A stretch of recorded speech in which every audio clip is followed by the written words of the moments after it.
into order. So I'll call the meeting to order at 7:02 p.m. of the Board of Library Trustees Policy Subcommittee. So I'm going to read the script for remotely connected open meetings. As a preliminary matter, this is Aaron Vandestein, the chair of the Grafton Public Library Board of Trustees Policy Subcommittee. Please permit me to confirm that all members and persons anticipated on the agenda are present and can hear me. Debbie Jackson. Here, am I here or am I or? Yeah, just yo, that works. I can hear you. Great. And Beth Schreiber. Present. All right, great. Yeah, I'll skip to the next part. I think I haven't read this in a while. All right, here we go. So good evening. This is the open meeting of the Grafton Public Library Board of Trustees Policy Subcommittee and is being conducted remotely consistent with Governor Baker's executive order of March 12th, 2020, due to the current state of emergency in the Commonwealth to the outbreak of the COVID-19 virus. In order to mitigate the transmission of the COVID-19 virus, we've been advised and directed by the Commonwealth to suspend public gatherings. And as such, the governor's order suspends the requirement of the open meeting law to have all meetings in a publicly accessible physical location. Further, all members of public bodies are allowed and encouraged to participate remotely. The order, which you'll find on the town's website at www.grafton-ma.gov, allows public bodies to meet entirely remotely so long as reasonable public access is afforded so that the public can follow along with the deliberations of the meeting. For ensuring public access does not ensure public participation unless such participation is required by law. This meeting will feature public comment. For this meeting, the Grafton Public Library Board of Trustees Policy Subcommittee is convening via Zoom video conferences posted on the town's website identifying how the public may join. Please note that this meeting is being recorded and that some attendees are participating by video conference. Accordingly, please be aware that other folks may be able to see you and that take care not to screen share your computer. Anything that you broadcast may be captured by the recording. All supporting materials that have been provided members of this body are available on the town's website. Unless otherwise noted, the public is encouraged to follow along using the posted agenda unless I note otherwise. We're now turning to the first item on the agenda. Before we do so, please permit me to cover some ground rules for effective and clear conduct of our business and to ensure accurate meeting minutes. I will introduce each speaker on the agenda, and after they conclude their remarks, I will go down the line of members, inviting each by name to provide any comment, questions, or motions. Please hold until your name is called. Further, please remember to mute your phone or computer when you're not speaking. Please remember to speak clearly and in a way that helps generate accurate minutes. For any response, please wait until I yield the floor to you and state your name before speaking. If members wish to engage in colloquy with other members, please do so through the chair, taking care to identify yourself. For items with public comment, after members have spoken, I will afford public comment as follows. I will first read the public comment questions received in advance of the meeting, followed by real-time board and/or applicant responses. Public comment during the meeting will be conducted through the chat feature in Zoom. And I will read real-time comments, questions typed by computer participants in the chat feature, followed by real-time board applicant responses. Finally, each vote taken in this meeting will be conducted by roll call vote. Okay, so taking a look at the agenda, where am I?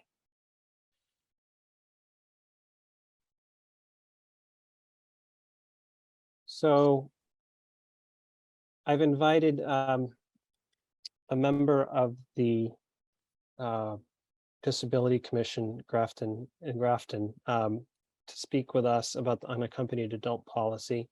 However, they're not listed on the agenda, but yeah, it's public input. yeah, as such, I think. And as a placeholder under ongoing business, I think it's okay. Right. It's a small meeting, and I don't think we need to use the chat feature. I think generally when they talk about Zoom, it's more of like a forum, right? Yeah. Where you are a participant versus an attendee, right? So other meetings seem to be more like webinar style, and Yeah. I've never set any of our meetings up that way. Because we Yeah. have the ability to, mute if somebody's being disruptive or send a note or put them back in the waiting room or whatever, but Yeah. yeah, Something to consider, right? yeah. If we have the option. Okay, great. So, approval of minutes. So we have July 25th. I just saw it attached twice, right? They're similar or the same? Um, figure out which one. Yeah, I had both. Well, there's three, right? So I see Should be two. I think it's the same file twice. Oh, sorry. This is draft notes and then draft minutes. Oh, yeah, I think I renamed it for clarity and might have double sent, but And attached it twice. Okay. So, I will hear a motion to approve the minutes from July 25th, 2022.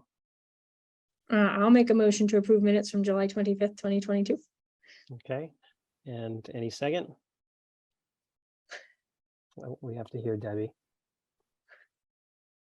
Oh, I'm on mute. I second the motion. Okay, great. Any discussion on the motion?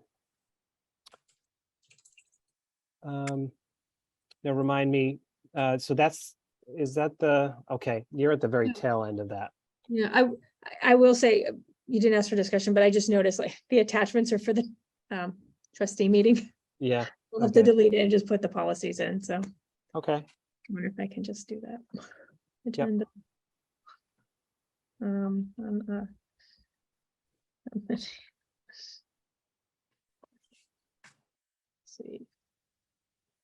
What was the other one? Minimum staffing. mhm. So Is it I revised unaccompanied my motion. child policy, I think is adult policy. Thank you. Yeah. It's the village. And I'll send the 3D printing, even though we didn't end up discussing it. Okay, so I revised my motion to accept as amended. Sorry. Okay, We use templates. great. Any second to accept the amended minutes? I second the motion to approve the amended minutes. Okay. Let me just take one quick look. Okay, great. Any further discussion? All right, hearing none. All in favor? Aaron, I. Beth Aye. and Debbie. Aye. Great. I declare the motion carried. Okay. On to the next item on the agenda. We have August approval of minutes from August 11th, 2022. Do I have a motion to approve those minutes? It should be the 10th. Does it say the Okay. 11th? It says the 11th on the agenda, but it was Yeah. the 10th. Okay. So I'll say again, when we send out the agenda, if there are corrections, I need them before the meeting. I agree. Thanks. Yeah. Yeah. I think this is a minor correction. Yeah. So anybody following along, it's actually for the August 10th meeting. We didn't meet on August 11th. Okay. So do I have a motion to accept the August 10th minutes? So moved. Okay, great. Any second? I second the motion. Okay, any discussion?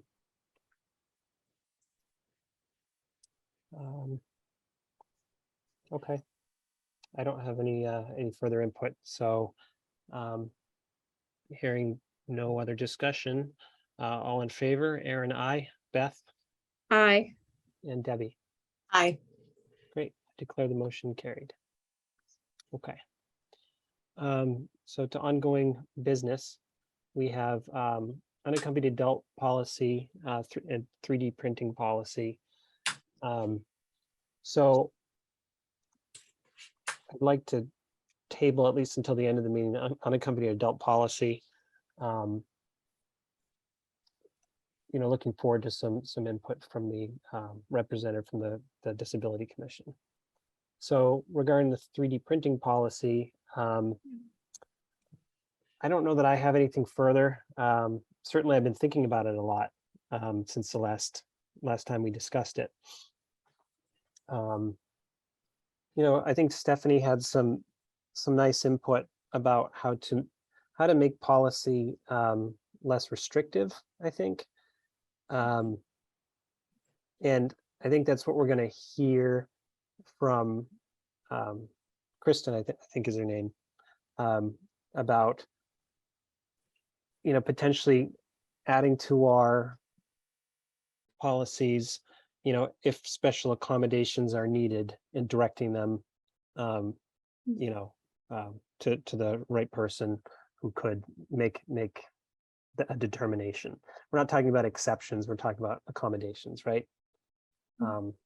So has this policy gone off to legal?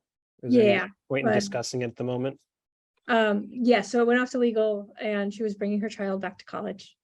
Yeah. So was not able to prepare a response in time for tonight's meeting. Okay. We do have, it should be noted that we do have a policy on, I think it's not called accommodations, it's called service to people with disabilities. And it addresses a variety of things we already have in place, along with a note that says we always strive to provide reasonable accommodation when requested. So, Yeah. but it wouldn't be difficult to revise policies or as they come up for revision to add a note that says that we do strive to make special accommodation or to make accommodation as needed, and to please see the service to people with disabilities policy and link to it, because we're trying to hyperlink everything on our website. Oh, good. Okay. Yeah. Excellent. Hi, Christy. Oh, you're driving. I'm driving, but I do want to raise my hand. Hi. Yes, please, Christy. Hi, Erin. Beth, thank you so much, because I think hyperlinking it makes sense, because like I said, your policy is very strongly worded. It makes sense. The only caveat I said to Erin earlier was that, just that if you did have a request, here is the vehicle or the manner in which it occurs. Again, you're not promising that you will give the accommodation, but you're giving a vehicle to communicate, talk to people, and have an interactive process, which really helps with determining a strong yes or a strong no based on the policy. And I Okay. really like the words you used, Beth. You said you strive, which is perfect. You strive to meet the reasonable accommodations that are being requested. But if you have a no, and again, that interactive process gives you a manner in which to say no, why you're saying no, and an explanation, so that people don't feel that it's a blanket yes, blanket no. So you're moving into the world where there's no binary choice anymore. You obviously, because of legal reasons, you no longer say no at the outset. You explore, ask for information, allow people to request, and then you can say no. And it is a process. It takes longer than in the old days when we used to say no because we could. You can't say no anymore. And it's a kinder way of interacting with the public as well. So, again, it will be very helpful, and you're already there in many ways. Thank you. You're welcome. Okay. Yeah, so I mean, that's kind of what we're looking for. To make, you don't really want to make policy that's truly open-ended. But I think having things open for discussion is always welcome. So I guess where I struggle with, and I think at some point we want to have a member of the library staff, right, join the policy committee, because we discussed it, right? Count? Does Debbie Well, count? I think so, but I don't know that Debbie's a librarian in enforcing a lot of policy at times, right? So we're looking at trying to think of somebody who is taking this policy and putting it into action, right? Mhm. A lot of times, when you're enforcing policy, the patron's not reading that policy, right? So, so at the end, if you're saying, if, if accommodations are needed, something to that effect, right? Here's how to reach out to somebody. And that's fine for people who are looking at our policy, right? And I guess if it's certainly posted, you could kind of direct them over to it. Oh, come look at our policy about unaccompanied adults or 3D printing, right? So I think that's great. I don't know that it will help in the heat of things, not the heat of things, but in the moment, right? So I don't know if you have any thoughts on that, Beth. I think there can be as we talked about, Chrissy suggested, she said a vehicle, right? A vehicle or a process to outline. And it could start with, you can appeal to the library director or their designee, which is me if I'm in the building, or the other department head. We've got 4 of them with master's degrees, and we usually schedule 2 at night and 2 on the weekend. And they're allowed to put their heads together and come up. And if they do not, if then that patron making the request is still not satisfied, then there's a email the director, or send it to policy committee, and we'll return a response within 3 business days. And if you're not happy still with the decision, then you can appeal and you can come to the policy committee meeting or the board of trustees meeting to further discuss, so that there's a dialogue. Yeah, I love that.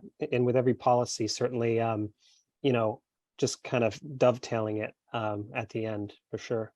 And even having that part of the librarian's mantra, right? Yeah. Okay, great. I did see Christy nodding enthusiastically, so. Yes, because you have the critical piece, which is a timeline. You have a designated person, that timeline, the 3 days. You also have a process above and beyond. So you actually have grievance process step 1, grievance process step 2. I applaud. Great job, Beth. And the committee, the entire committee. Well, now we have to go back and implement it across 20 policies. Yeah. Yeah, we'll get there. And this is great input. And I'm happy that Chrissy could join us tonight. Certainly, she's going out of her way to join us tonight. But I would certainly welcome, this collaboration going forward. We don't really have any. At least I don't have that specialty to really kind of look at that with a more critical eye. So the more resources we can get to write more effective policy, that's accessible for the Grafton public. And I think we want to continue to hold these in open meeting where we hadn't been before and need to. Yeah. So. Okay. The input's helpful. Excellent. So, so we were discussing the 3D printing policy, and it's gone up to legal. So during our next meeting, I guess when it comes back to us, we'll do one final review. And again, this is my first time on policy committee. Would there be an opportunity to do further revisions, and then we'd have to kick it back to legal again? You would, yeah, if you had Yeah. further revisions. Okay. Great. Okay, so I'm ready to move to the next item on the agenda unless there's any more discussion regarding 3D printing. Okay. So we tabled the unaccompanied adult policy, and I'd like to open the floor to Christy if she's available to kind of discuss that one with us. Because the last time we met, we talked about that we felt it was a good policy. It's representative of what a lot of other libraries are doing. And at this time, we couldn't come up with any big changes or any changes we felt would enhance it. So thoughts there, Beth, Christy, Debbie? For the 3D printing process policy, it sounds like having replicated and looked at other solid policies and compiling them, if there's nothing that is really truly, I think Beth knows what I mean by the culture of Grafton that's in inserted into it, which might make it a little wonky. You know, like, you know, you kind of have a library culture and personality. Sometimes that gets infused into a policy, but if the policy is pretty straightforward and you've been using other folks'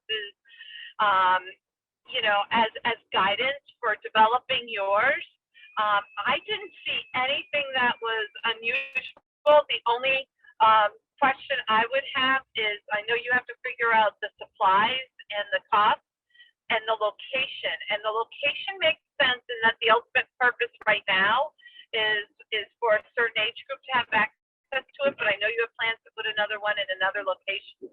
So if you say no to people using the one in the teen room based on age, there's always the caveat, we are in the process of placing one in another location. You'll be welcome to use it then. So for the age purposes, it makes perfect sense to say no to people right now, but we are rectifying it, you know? So that keeps, again, you're adhering to your policies and you're not making it because you already have a plan in place to put one in the adult area. Okay. Well, we're looking at the unaccompanied adult policy, but I think you bring up a good point. You know, writing policy when you're trying to limit to a certain age group can become very difficult, I think. And that's maybe possibly where we tripped up, or what makes it difficult to enforce some of this policy, because, you know, are you 11? Are you 12? You know, are you 13? There's a lot of that going on.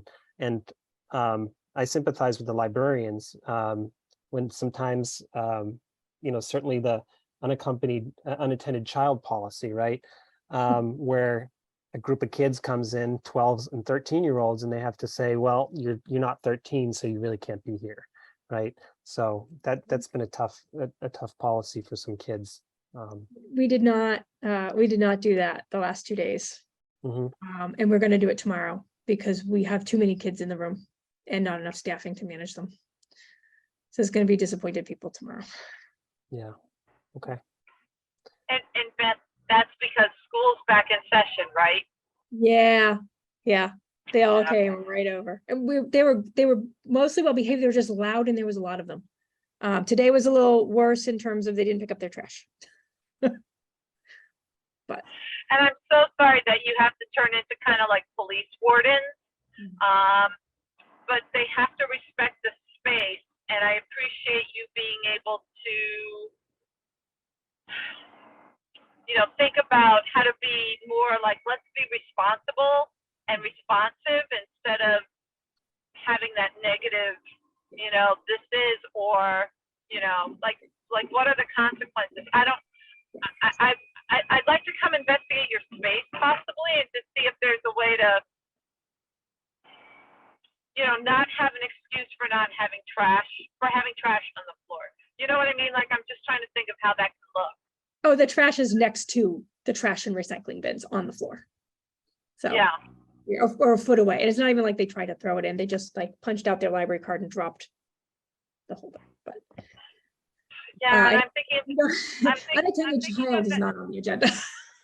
Sorry. well, I know this is my area of expertise as a behaviorist, but if there's even passive messaging on the table that say, before you leave this table, please check the space and make sure it's clear of all debris, the trash cans are here. Thank you for the next, in order to make it a clean place for the next person, like real passive, but still being, you know, respectful of the space messaging. You know, I'm just thinking out loud here, but.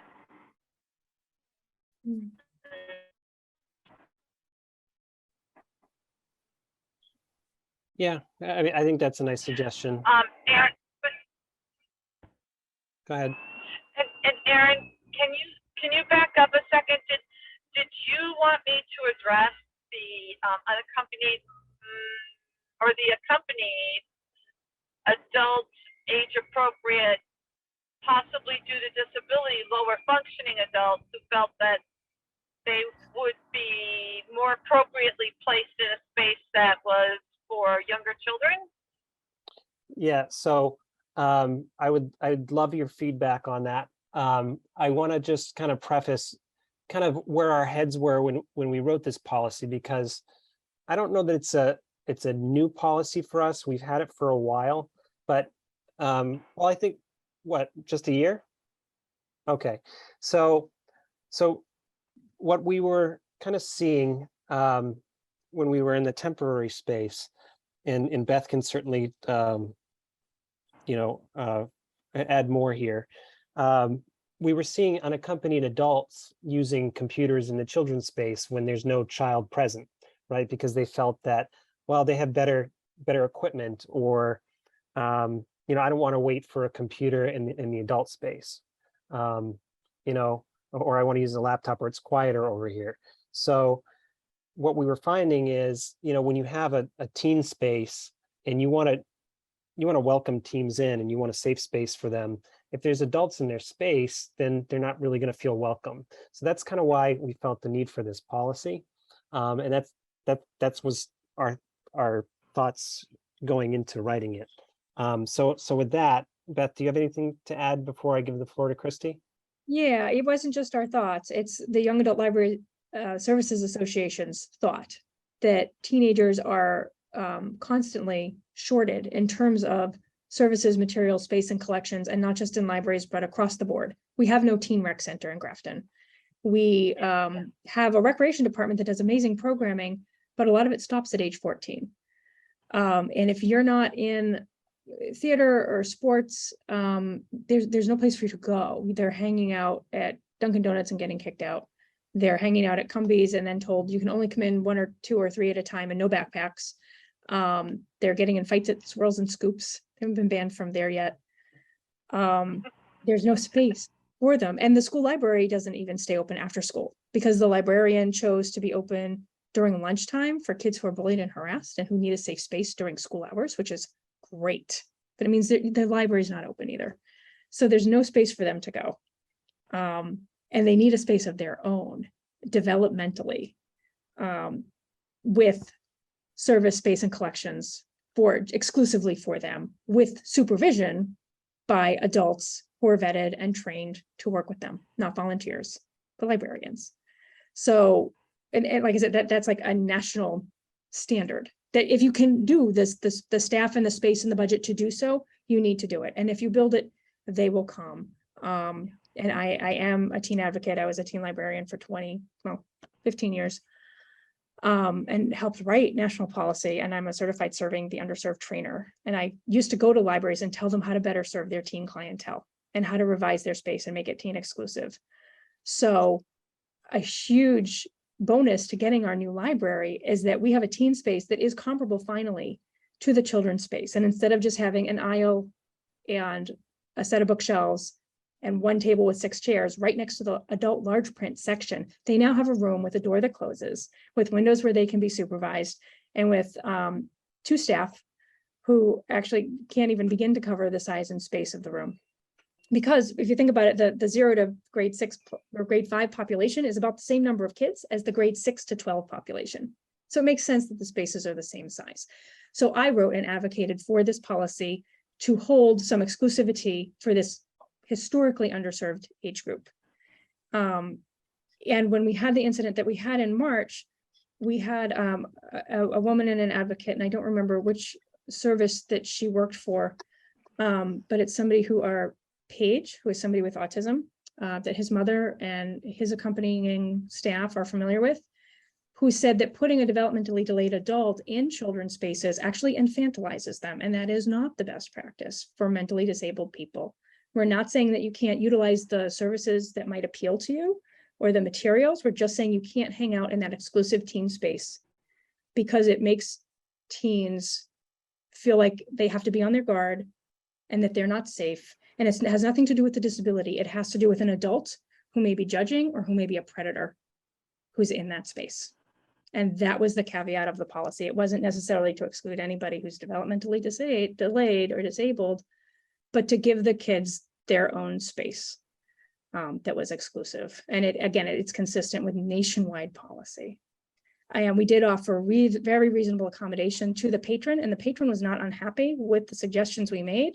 but the caregiver was. And instead of addressing it with staff, she chose to take to Facebook and enlist friends who had not been present at what the incident that happened to trash the library and its policies. Legal approved this policy in July 2021. And we have sent it to legal twice now and still don't have a formal response from the town on whether this policy is still, in spite of the incident, because of the incident, fair and equitable. And like I can't get Evan to get a response from legal. But I still stand behind what's written as written. I'm happy though to add in this device vehicle procedure process that we just talked about. That's if you have a grievance or a problem with the policy, here's how you would address it. Great, thank you, Beth. Mm-hmm. Christy, are you in a position to chat? Yeah, I'm going to pull over right now. In fact, I'm going to pull into KP's Diner. Here we are. Here we go. No one's here. They don't care. So, so I have to say, Beth, you do a lot of things right. You know what I mean? Like your motives and your reasoning and your attempts that you make to explain yourself make a lot of sense, and they're generally effective. But I have to say one thing with you on is that you don't want to infantilize adults with developmental disabilities or severe autism or anything else, even if you're in a wheelchair. And many times our folks in wheelchairs complain because they're just at that little lower height, they get treated like children, as if, you know, so believe me, there's a lot of ableism that is out there. And I think we have to be very, as we call a person-centered approach based on what we need. And while you mentioned in your story about the incident that occurred, the person who was the individual with the disability was very happy with the resolution. The caretaker or the advocate who was from an agency wasn't. That's their problem. Okay, we really want to listen to the person with the disability. There's the voice to listen to.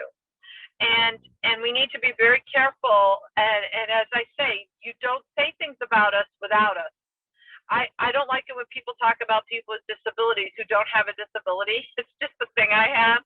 And I understand that mothers of kids with disabilities are their own animal. But I understand they want to advocate, but we really need to for the needs and the verbalization, the communication that we receive from the person. So Beth, because the person said they were satisfied with the outcome. As to finding solutions, the only thing I could really come up with in my experience, and it might fit dual equity issues within the library as well, is if in the adult area, do we have fidget toys? Do we have places where people can, whether they have a disability and they appreciate having things to occupy themselves with that are toy appropriate, sensory toys. And not only will individuals with disabilities appreciate them, but possibly mothers who are in that section with their younger children. So I don't know if there's a dual role or dual place where we can have this throughout the library. And I'm not trying to equalize every space. I'm just trying to say in certain areas, are there places? Because I'm always mindful of the single parent who does have to bring their child everywhere. It's really hard to occupy a parent or a child of a parent who has been taking them several places in one day and now needs to find a book or a resource or a magazine. So I did think of that angle, Beth. You might have already thought of that. So I apologize if I'm bringing up something you've thought of before. No, it's a great idea. We did used to have crayons, and then we would put out an assortment of children's books in the adult area for that purpose.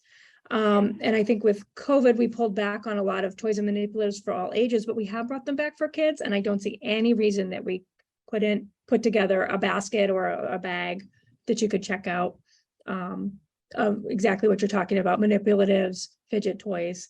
There is a library sensory space training looking at sensory issues for people of all ages and abilities. That's good. That I want to take.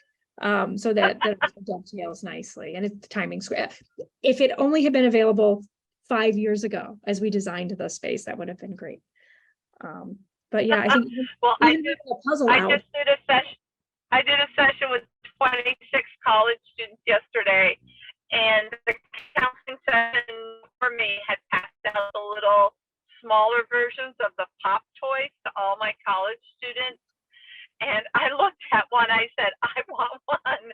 I mean, there's just so many sensory things that are friendly, quiet, low cost, and really for anyone. They're not discriminatory. People who are blind, deaf, they all appreciate these types of active fidget toys. So I have a popper and I have Lego in my office. yeah. And rubber bands, I'm always twisting rubber bands, so. Yeah. So it's on my agenda. Thanks. But I'll think some more about it and try to come up with some other suggestions and see. But primarily, when I checked with our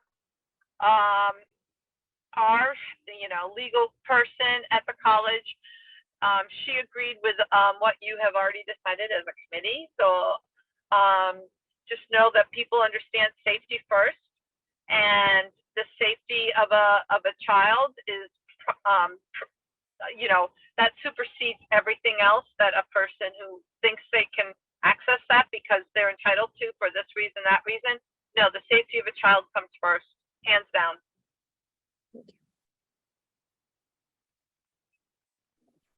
Great. Great. Thank you, Christy. Thank So you. yeah, that was really, really great perspective, Beth, as well. I really think it kind of puts us all on the same page here. And I really like the way that Christy presented the story, is that in the end, the patron accepted the outcome, right, in the resolution. So it shows us that, the policy we wrote is effective. We can probably certainly put in that suggestion at the end about, as Beth said, if accommodations are needed, there's a path there, and put a time limit on it. So I think that sounds great. So at this point, is there any further discussion on the unaccompanied adults policy? Do we need to make an edit and then send it to legal? I would suggest we make an edit and bring it back to policy committee. Yeah. And then send it to legal. Okay. Do you want to take some time and think about Yeah. what that language would look like? Yeah. Okay, excellent. Yes. Great. So with no further discussion, I'll move on. And Christy, please feel free to stay on. We're going to discuss new business, which is a piano policy. So Yeah. Not a ukulele policy. yeah. I'm only teasing. I know the library loves ukuleles. Thanks to the library, I know how to play ukulele now. I am going to mute my camera, but I am going to stand because this is fascinating. Thank you for letting me join you. Oh, Absolutely. happy to Glad have you. Yep. Great. Yeah. So, Beth, can you pull up the piano policy, please? Yeah, so I did take what Debbie drafted and put it into our kind of more standard format. So Yep. Let me see if I can find it. Draft minutes, draft piano policy. So one of Marty's suggestions had been make sure that you have kind of like outline format, so that when someone's contending with the policy, then you can say, oh, well, in section 1, letter A, it says this. And he just felt it was easier to read and discuss. So I corrected Jeffrey's name, that he's in North Grafton. And then I moved this up. It had just been a sentence at the end that said adherence to the facilities use policy is required, but really, again, all of our policies are supposed to be in compliance with each other.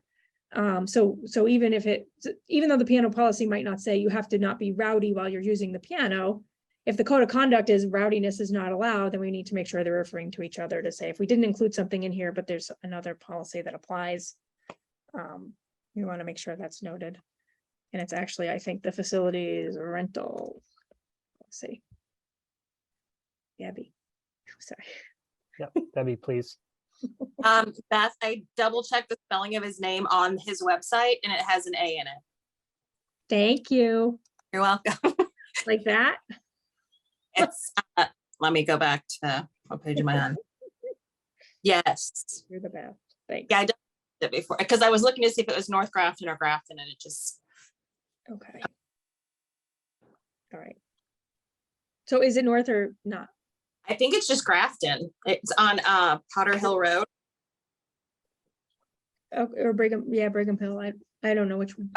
One of those. It didn't come up as North Grafton when I Okay. looked, but there was no hard address on there either. There's just kind of a map. So whatever you want to do with that.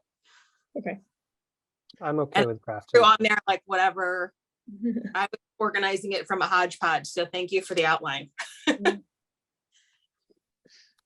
So just in the first part, do we generally have that sort of an introduction? I thought it was very nice. Sorry, at the very top, Yeah. what the part that's not. Yeah, there's often like an overarching philosophy. Like Yeah. we might say that, you know, in accordance of our mission to, you know, Mhm. educate, entertain, and whatever. But really that like we should have a plaque about the piano that goes in the community room eventually. Mhm. And lacking that, it seemed like this was an appropriate place to put it. And I think we also want to be aware that you know, policy is a living document, and we have living people who might not be here in 80 years when the piano is still there. And they need to be aware, like, don't just get rid of that piano. It was purchased with capital campaign money. It's been refurbished once. It does have a lifespan, but it's a very valuable instrument and we would want to try and retain that.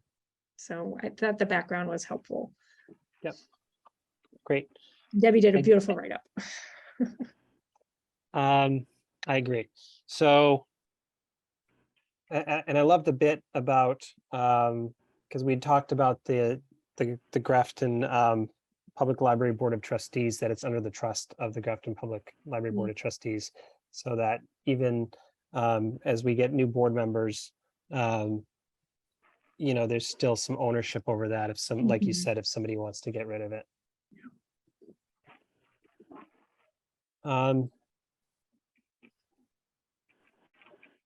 Perhaps we just kind of go through each line. I think maybe the flow seemed a little bit kind of cobbled together, and I think we can probably work on that a little bit, right? Because I think all the information was there, and it may have been kind of looked at and put together from other policies. So I don't have any suggestions at the moment, but that's where my focus, you know, would be, just to kind of see if it flows properly. I like the outline, piano use and fees. So we just need to make sure that everything under piano use and fees is you know, under the right category. So piano maybe use. Yeah. So one question that comes up is, what if somebody from Shrewsbury wants to use the piano? Mhm. And this is kind of consistent with meeting room use. It's that you're supposed to be a Grafton Library card holder, but I think that's not explicit in the meeting room policy. Instead, it's through the reservation system. So if you don't have a Grafton card, you can't reserve in advance, but you can walk in day of and make a reservation, or call on the phone and make a reservation to use the space. And then you could ask that the piano be checked off. Does this policy have that? Go ahead, Debbie. Yeah. I was gonna ask, is that something that we want to make available on a walk-in? Just considering staffing issues and that kind of thing, is it something, and it's going to, you have to get the key, unlock the thing, uncover the thing, set it up? Is that something that's feasible to do if somebody is walking in? Yeah, well, so B refers to the event keeper meeting room reservation software. Uh-huh. So you can actually take out A, because you'll get stumped at B if you don't have a Grafton Library card or a zip code for one of the surrounding towns.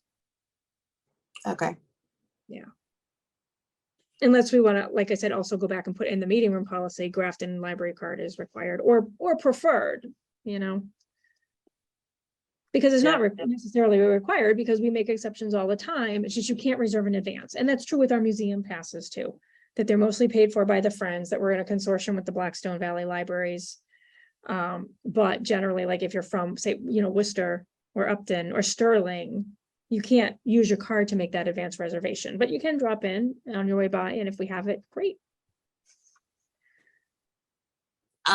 C says, oh, I'm sorry, I have a question. No, I mean, you still have we- that yellow hand up there. So as soon as you take, you just got the floor until you take it down. Technically have a, they still have a hand up. Yeah. C says requests for piano use are approved on a case-by-case basis by library administration. So if we're allowing people to walk in, that's not the case anymore. Well, what happens when somebody walks in is that the staff member fills out the event keeper meeting room reservation page on their behalf. And then the request comes to the to me to then delegate to administration. So I think, I wouldn't allow walk-in unless we decided that we are going to let the frontline staff approve use of that room, which. See, that was something we just, that's something we discussed yesterday, that you're the one that approves the use of that room. So then it does fall back on having a Grafton library card, because it has to be put in advance. Okay. Okay. So after reading this policy, it really it spelled exactly how we expect it to be used. I thought it was very good. But is it too restrictive, right? Do we think that it doesn't really cater to the casual pianist, right? Yeah. And is that our intention? Because if it doesn't, I'm thinking of myself. I have a piano at home. I'm not saying that I'm going to exclusively go play at the library, but I'm not going to go put on a concert. I like to play for my own benefit. I might go there to practice and just play on a beautiful piano that's in a nicer space than my living room. So I guess if I wanted to do that, I would go to Event Keeper, reserve the room, and check off the piano in advance, right? That's kind of how this is all spelled out. Yes. Any room to be less restrictive? I don't know what I'm suggesting, but I guess when you mention walk-ins, right? If I happen to come in on a Saturday and take a look at the calendar and say, oh, nobody's using the piano today and it's pretty quiet, I may like to go in there and use the room and not goof, but practice and make mistakes. That's one of my biggest hangups with the piano, is that my pieces are always full of mistakes all the time.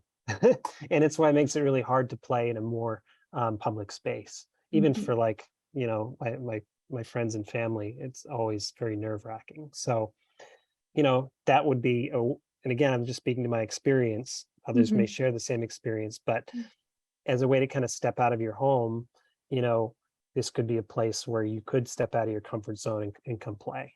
So I don't know.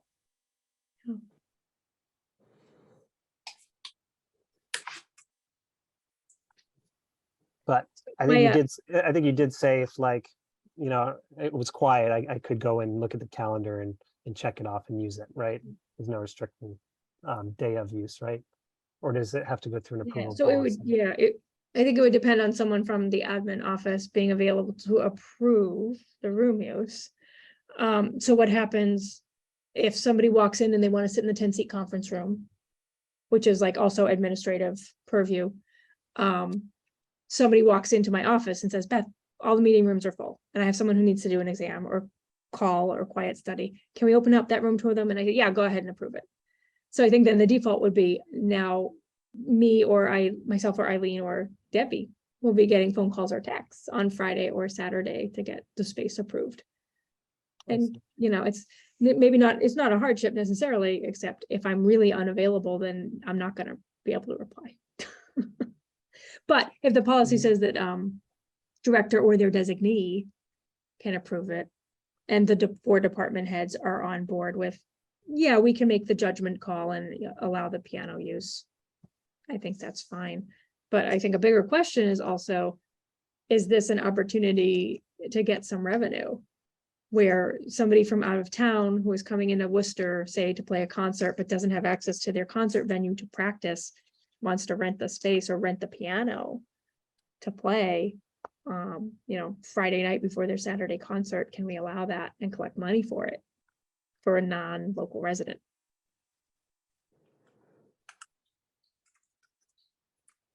Yeah, I think what I'm hearing is the piano use is more contingent upon having access to that room, right? Yeah, Because you really need to reserve the room to play the piano. yeah. Also, so the room can be split in 2. The piano will be in A. We're never going to roll it to B. It will only be in A, which is the bigger part of the room near the windows.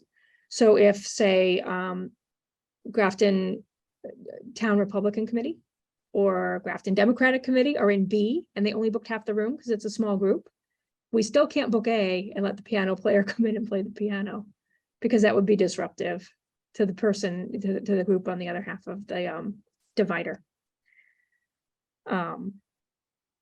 So I feel like it really does have to be booked in advance.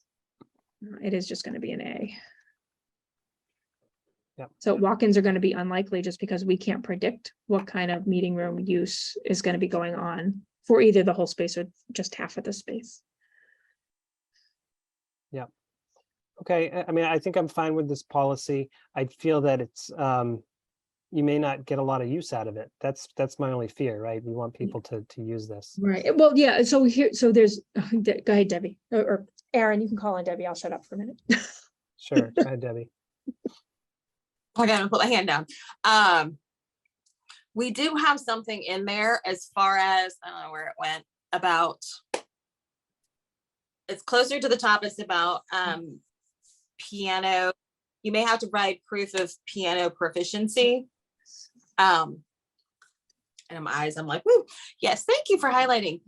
Maybe that's something, if you have people like Aaron who want to come in and maybe drop in and use it, and it's not, I don't know, maybe there's like a list that could be generated of people that, I mean, you don't just want somebody coming in with and just banging on it for the sake of, they don't really know what they're doing. Like if you're playing the piano and you're taking lessons and you want the opportunity to do that, I would say if you're a Grafton resident, I don't know. I think that there's a way that could be written in some way, because I was talking about, Aaron, that it's not going to be used a whole lot unless it's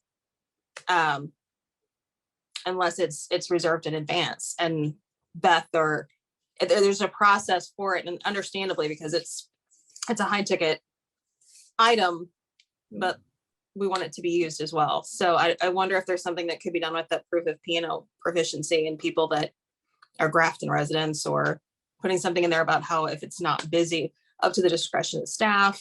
I mean, I don't know, maybe Beth can speak more to, or you can, because I don't have any piano experience whatsoever, of how long it would take to, because the thing is that it's said it's supposed to be stored, covered, locked, and closed.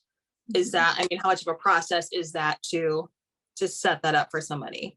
If somebody just wants to come in for 10 minutes, then that's not really advantageous to the staff to do all that. But if, I don't know, I'm just kind of thinking out loud. Yeah. So what, I don't know if this is reflected in the policy, but the piano was originally a player piano, and it has a modern player in it. And part of the appeal for this piano is it's not going to be just reserved for concerts, but we could, on a random Monday morning when nothing is booked in the community room, tap into the app, because it's app driven, and decide that we want to play either with just the piano keyboard or with full orchestration, XYZ selections from a list of songs, whether that's things people could sing along to or just background music, and just have the piano running independently and creating, an atmosphere where people might want to go in and look at it or sit and read in that room, which would be really nice. It's also conducive to library programming, like piano karaoke or name that tune. So I hope that staff beyond just me is like, that's really cool, will say, yeah, I'll be happy to, you know, we have 3 people in circulation or in the children's room on Monday night, and we'll do kids songs, and anyone who wants to come in and play Name That Tune, you know, that's our program at 6:30 to 7:30 this week.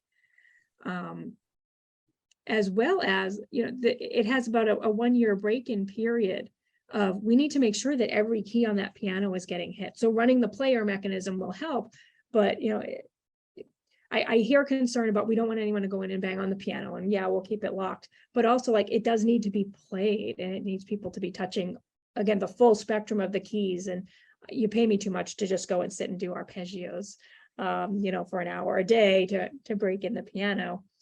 Another piece is, we have written into the policy, and I don't mean to jump ahead, but it does say that people who play the piano will be responsible for any damage to it.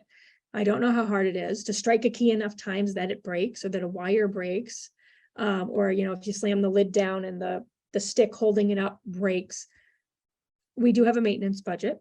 We would charge somebody who did something deliberately or that was trackable. But one nice thing about this being a Steinway is every single piece of this piano is replaceable with a genuine Steinway part. And we have an expert piano restorer right in town who's very happy to work with us. So, and I would say it's probably going to take 2 minutes, maybe, if you have to walk upstairs and get the key from the key cabinet and go unlock the piano and go back. And then at the end of the piano session, come back and relock it and close it and put the cover on. And it might mean that somebody's done with the piano and wants to leave the room. And then we have the ability to lock the community room door until a staff member can get in there to re-secure the piano. Okay, I'm gonna go to Debbie, and then I'd like to respond. Go ahead, Debbie.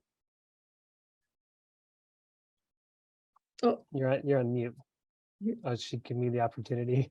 No, go ahead. I'm right here, right here.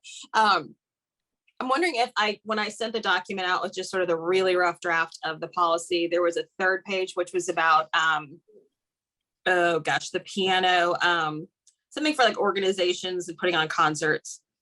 yeah. The piano use, that's an other. Yeah. Just throwing this out there, we could come up with something like this for the first time somebody wants to use it on a drop-in basis.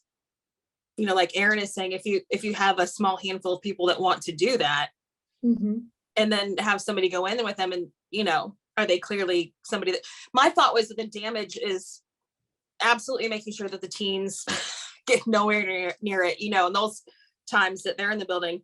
But there's an application or something, just paperwork that we could have somebody fill out with their name, their library card, if you need to, and just say, you know, just make a list or make a document that stays up in the front, right outside that desk, that these are the people that are approved. So if you want to do drop-ins, you need to have prior approval for that. You need to be on the approved piano player list. Mm-hmm. And that's something that people can, you know, arrange with whoever to fill out just a quick form and go in with an employee and make sure they know proper care for it, that type of thing. And then be put on a list to drop in, provided that, you know, we're not understaffed or extremely busy, that type of thing. Yeah, I think you're I like where your head's at, and I'm starting to get a better picture, because if you're gonna talk about you know, piano proficiency, at some point they have to show somebody if you're going to ask for that, and it's probably good to keep a list, and you could, you know, further use that list of people who really have already kind of shown proficiency and maybe more apt to be able to drop in.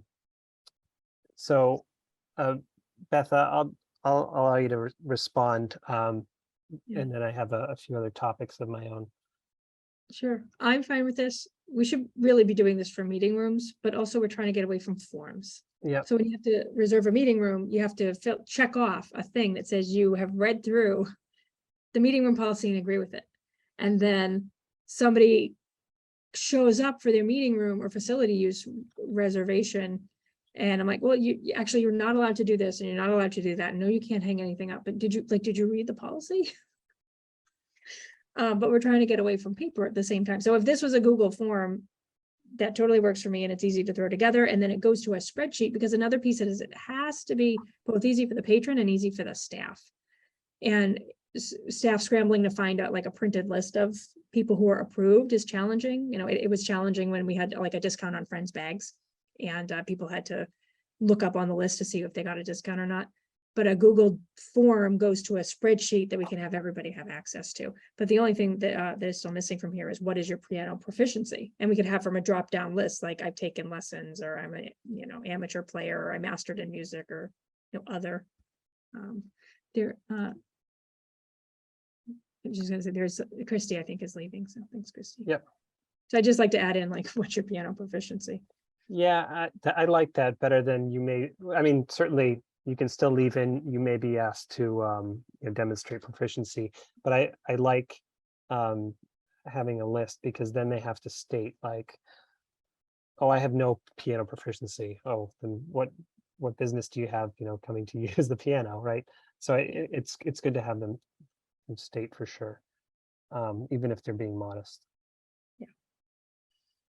Yeah. Okay, so,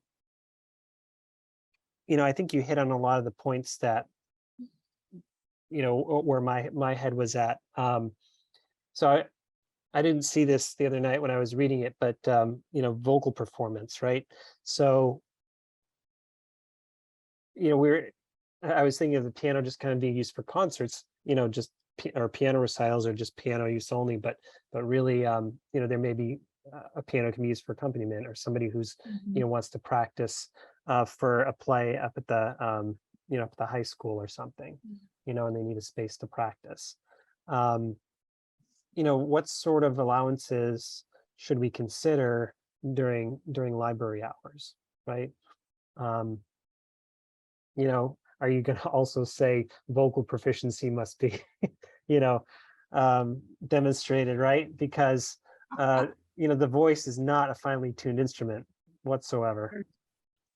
You know, and as much as our piano may go out of tune, you know, so there is that. And if somebody feels like they sing well enough to come and sing in a library in a room with the door shut, okay. Yeah. I don't know. So, well, I guess we can see and revise the policy if we feel it needs it, but sure. So Debbie, please go ahead. You did. When you were speaking about vocal proficiency, I think that the issue is that it's the piano, and if you're coming in to practice vocally, you're going to have a proficient piano player. So I think that kind of would accomplish that. I don't think that someone would need to judge someone else's vocal proficiency, if that makes sense, since it's the piano that we're focused on. Yeah. If also the piano proficiency is more focused about protecting the piano, and vocal proficiency is more about, well, if you break your voice, you hurt your voice, or you create a disruption, now we're into code of conduct. Right, that's more what I was thinking about. Yeah. You know, disruptions. Yeah. I feel like if we refer to, you know, you still have to follow other library policies, then that covers it. And you know, and then if somebody is disappointed that we've told them, well, you know, we're glad that you're here and it's great you booked the room, but it's so disruptive that we have to ask you to cease and desist. But you know, you can come back after hours and we'll waive. We could, you know, if there's a fee for that, we could waive it one time maybe, so that they could still get in their practice session and not be disturbing anybody. Yeah. I think it's going to be a very difficult. I've been singing for years in choruses and a cappella groups, and you know, accompaniments and plays and all that. And as much as I like to think I'm a good singer, you know, I like to sing, but that doesn't mean I'm a vocalist. And you know, to have somebody singing, and granted that space is kind of, it was designed to be away from the children's room behind, you know, children behind a door, and also the teen space. I mean, it certainly could carry up into that, you know, that grand space up the stairs, right? And that could certainly be disruptive, even if the singing is good, right? I don't know, but I guess the same goes for the piano. The piano comes on Tuesday. Yeah. And I said, I'll sing, I'll test it out. Yeah, So Debbie we can can all tell go me upstairs me or not. and listen. Sure, It's here. sure. Yeah. Okay. Yeah, I think, well, I think it's a good policy. The only other thing I mentioned is we're kind of worried about kids and teens, right? And adults certainly who don't have any proficiency, but I think we really want to, it's going to be such a cool thing to have at the library. Like you said, Beth, just to have it running, which is going to be great. People are going to be very interested. They're going to want to go in and check it out. Yeah. And certainly when it's in its player transformation or player phase, however you want to mention it, it can't be touched, right? So it's really just for that use only, and people can come in and look, but it's not meant to be touched. But I also want to make it accessible for the kid who's just learning how to play piano too, right? Yeah. Because what a cool thing to have access to. Yeah, so it just means that if they're 0 to 7, the parent has to be in the room with them. And if they're 8 to 12, the parent would probably check in and help them get in the room and then say, okay, well, I'm going to browse the new books. Yeah. And the kid knows where to go find the parent if there's an issue. But also we have recourse to say to the parent, listen, he was really banging on the keys. Let's go find mom or dad or your guardian or babysitter or nanny. And Sure. we'll all have a discussion about how we want to be, gentle on the instrument. Yeah. I mean, you can play piano with a lot of force though. So again, I just don't see And by the way, I saw Ben Folds play the piano, and nobody bangs on the piano like he does. I mean, that thing moves across the floor when he's banging on that. It was crazy, crazy, crazy. Jerry Lee Lewis. Hey, do you remember the sing off and when Pentatonics won that year? No. So that's how they became popular, and they had like a reunion concert at the Aganis Arena in Boston, and Jackie and I got backstage passes. We got to meet everybody. Ben Folds put the whole thing on, and he performed, which was pretty cool to see. So, all right. So I think that's about all I had. Certainly, like you said, every key needs to get used, and I think having the player function probably accomplishes that. Okay, so I still have 2 questions. One is, given that we have a very nice form that Yeah. Debbie put together, do we want to go back up to the top of this policy and put that piano may be used by Grafton card library holders when the room is available, who have completed a piano application? And then once they've completed that application, then the request for the piano use are made through the event keeper meeting room reservation page. Yeah, I think the application is it's a good idea. I think we should totally do that, because it really answers a lot of questions that the librarian may have, or Beth or anybody else who's approving the use may have, if they don't have access to the patron when they're just looking at the event keeper. And I would say if it's a Google form, just QR code it somewhere. Right. Yep. But not in a sign holder on top of the piano. Okay. And then, so I did write up this piece somewhere. Individuals outside of Grafton may rent time to play the piano on the Piano Me app and pay the required fees. All revenue generated will go directly to the library's gift account, and that's what we'll use to pay for maintenance and tuning. So I set up an account for Piano Me, but then I didn't go further explore. It's something I saw Billy Joel doing commercials for. Again, it's this idea that you're traveling and you need a piano to use and you can rent it. And I don't know if this applies to when the library is open to the public, because our facilities use facilities rental policy says we only do after hours rental. And I don't know how to get the money generated electronically from the app to Town of Grafton to the gift account. So this may kind of be a moot point, but it may be part of a bigger response or discussion if we're charging for a service, will those hours be limited, or should we not even be charging Or it's like charging for the, I don't know, like we already have a meeting room Yeah, rental option. yeah. Do we want to expand it to you can pay digitally, and let's try and figure that out, or not? Or you could, yeah, I mean, I like having the ability to generate some revenue with it and certainly not have to pay, for maintenance and tuning and whatnot, out of the budget. Um, the facilities use policy probably addresses any fees for the room. Yeah, it does. Um, It does. And our gate for the bottom of the staircase is scheduled to arrive sometime tomorrow. I don't have final details, but once that is in place, that was the last thing that we needed to allow for after hours use and facility rental. I now have the ability to generate a key card for a non-staff member to access the building and then I have all the locking mechanisms in place so they can't get to anything they shouldn't be getting into. And I have the ability to set a code for the burglar alarm so they can set the alarm on the way out. Somebody who comes in maybe at 6, the library closes, they need to run out at 7 to get something from their car before the 7:30 program. They have the key card to get back in, they have their program, and they just exit the library and do the alarm code, and the building's secured. And they leave the card inside of the building when they leave. So that's imminent. And it could be that you're not really renting time to play the piano, you're just renting the room for after hours use. So we could delete this or keep it. I just don't know. If we keep it, do we need further discussion? Yeah, so I was also thinking as a way to potentially, if people would like to make a donation, granted, it doesn't go to the gift account.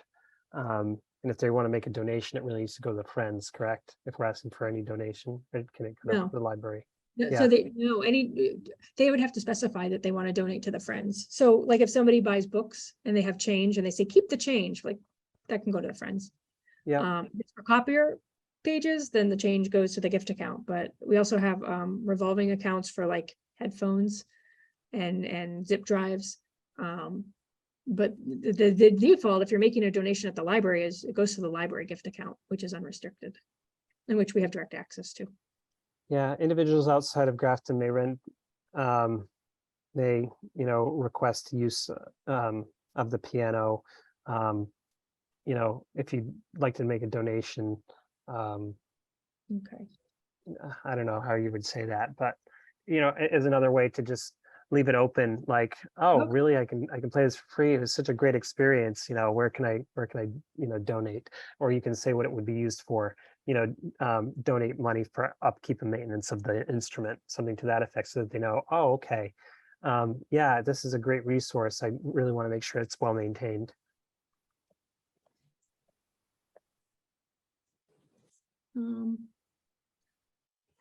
Yeah. Donation. So if you're going to use the Piano Me app, do you have to, is it always a monetary transaction? I don't know. Yeah. Probably. So, And it's I've seen between $12 and $25 an hour. And there are a lot of it's like, come to my house and play piano. It's tuned. oh, neat. It's like Airbnb, but for pianos. Yep.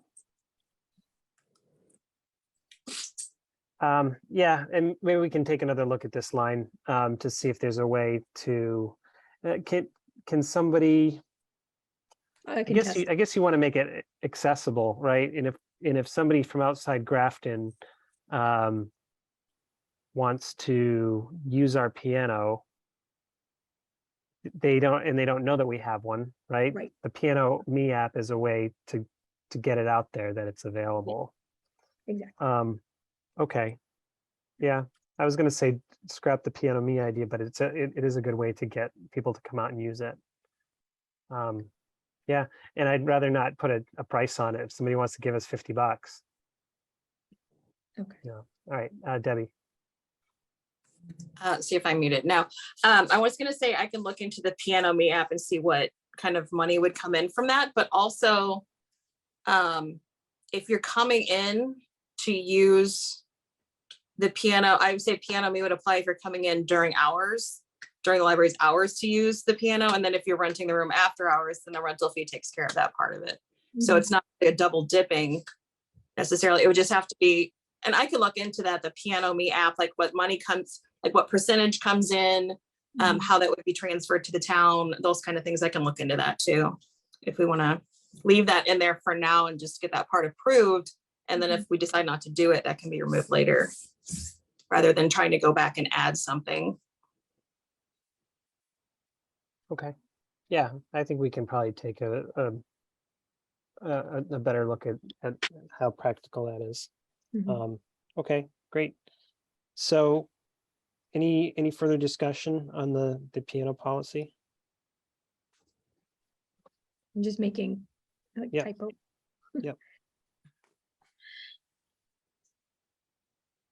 Yeah, so without authorization of the board of library trustees, I think that covers a lot. So I think that's fine. Like if somebody wanted to get rid of it, you have to ask the board of library trustees. Mhm. Yeah. Yeah. What other reason might you want to remove the piano from the library? Except for that The it- budget's in trouble. We have a Yeah. valuable instrument. Let's sell it. Yeah. Yeah. Yeah. Yeah. Okay. Yeah. Yeah. What about, so we just got our food permit, Mhm. and we can have libraries, sponsored programs that have food and beverages. Outside groups who come in to use the space will be responsible for their own food permitting. Primarily because if it's not a library program, then library staff, we don't have the staff to oversee and make sure people are following serve safe or allergen aware protocols. However, you can't have food and drinks in the vicinity of the piano. So Well, it, when we say, do we want to say immediate vicinity? Because yeah, I feel like it's like, like you got to really be sitting there with a cup, Right. next to it, or Yeah. yeah, a vicinity. also- Yeah, I think it sounds better. cocktail party, you're gonna Yep. put your glass or your plate on the covered piano.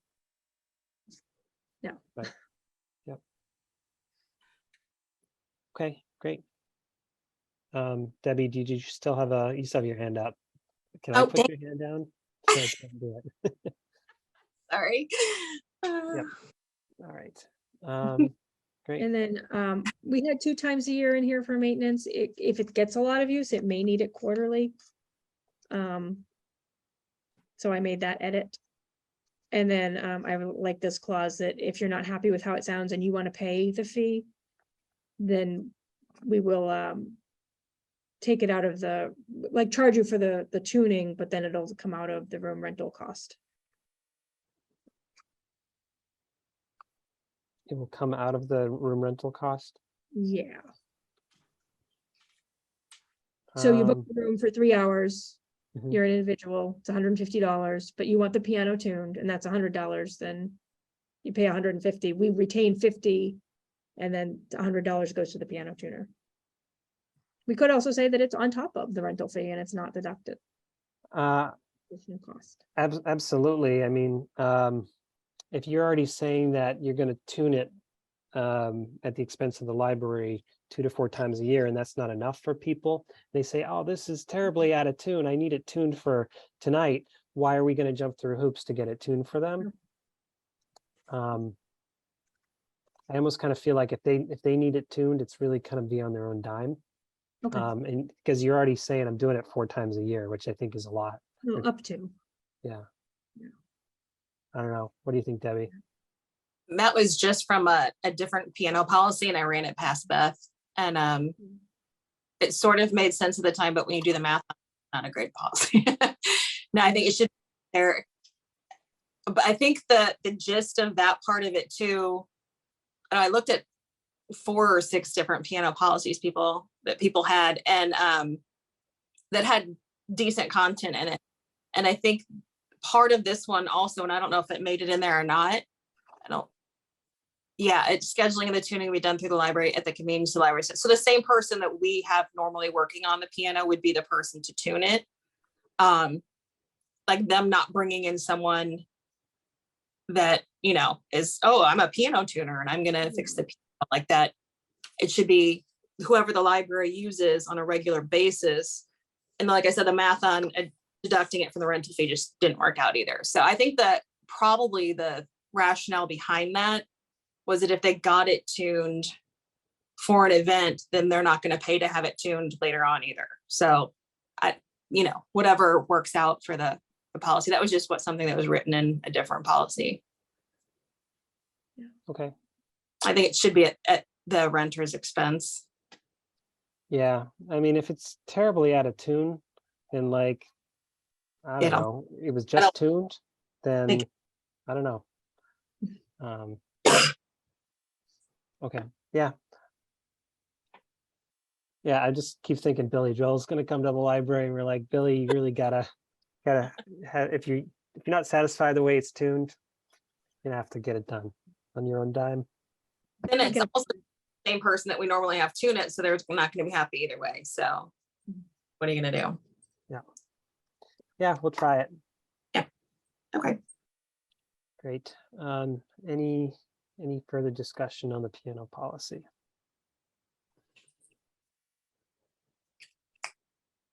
In the last page is the form, correct? Yeah, so this will also need, I think, what we talked about with Christie, which is if a special accommodation is needed. Yep. Here's the process.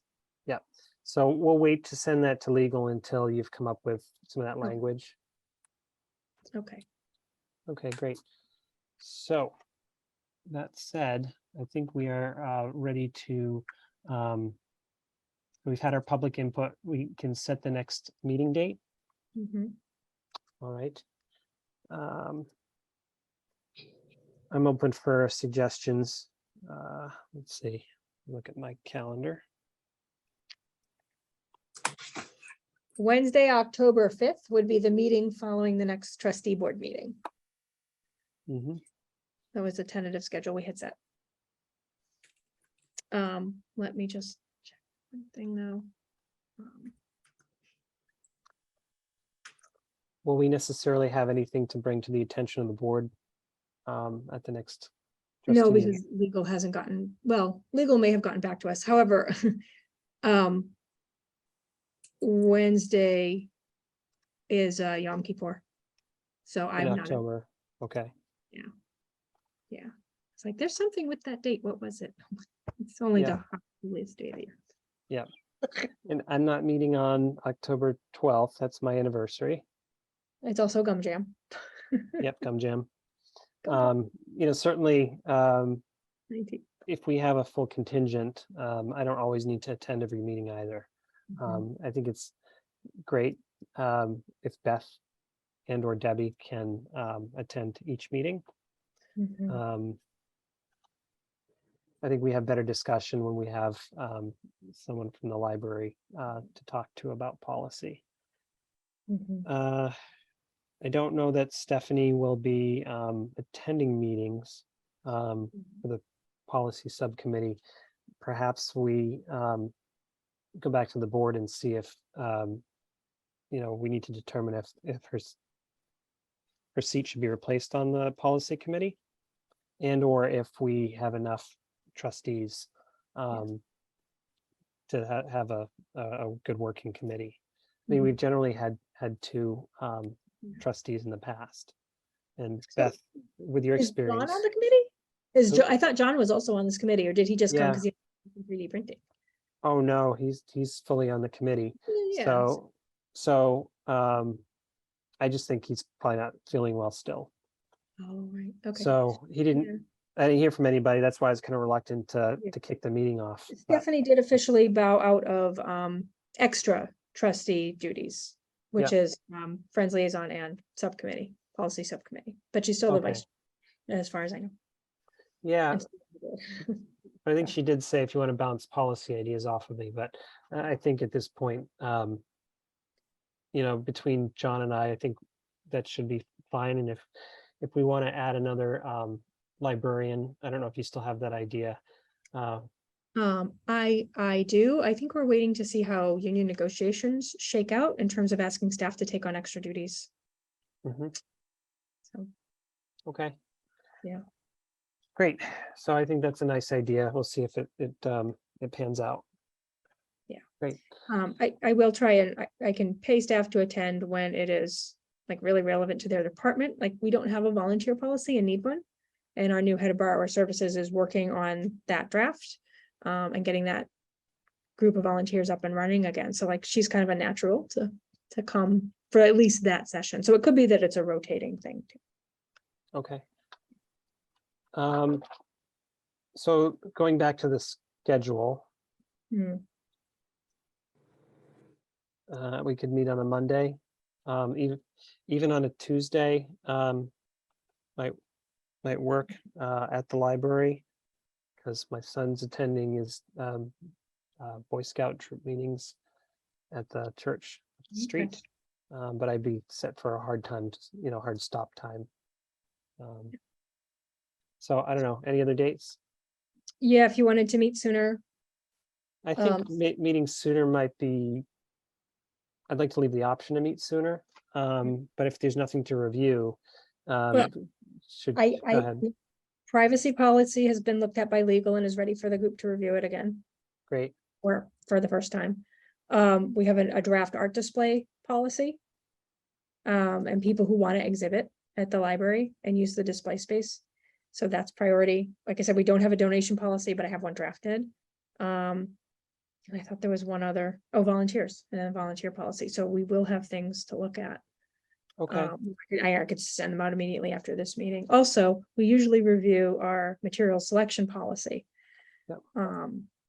Every September, because it's helpful for new board members to have it, but also we're in an era of books getting banned in schools and libraries. And we should probably take a look at that sooner rather than later as well. Okay. So Lots of work. we can meet the week before the trustee meeting, the 21st. That gives us 1, 2 weeks, 3 weeks from now. Mhm. Okay. As an option, or really, or the 19th that week if that Wednesday doesn't work, or the Monday the 26th. I think I have another meeting on the 26th, but I think the 19th or 21st work. I'm just checking our schedule. Okay. Yeah, Yep. there's an open house, but I don't think I have to attend. Okay. Yeah. Debbie, any preference, the 19th or the 21st of September? Either one's fine with me. Okay. I'll propose that we meet on the 21st then. Okay. And Beth, you'll send out some policies that we can review and determine if we want to talk about them on the agenda. I think I want to send out privacy Mm-hmm. and because it's ready to go. Okay. Yeah, I think having no more than 2 to 3 policies to review is digestible. Yeah. And, when we present these to the board, I would almost like monthly to have something to approve, right? So the more that we can get ready, if we have a few balls in the air, I think that's the approach we want to take. Okay. Okay, excellent. So our next meeting will be September 21st. Okay. Great. Zoom, I think, is the best venue for us for now. Great. All right. So next item is adjournment, I believe. Do I have a motion to adjourn? I move to adjourn. Great. Motion. And second. All in favor, Aaron, I, Beth, Aye. and Debbie. Aye. Great.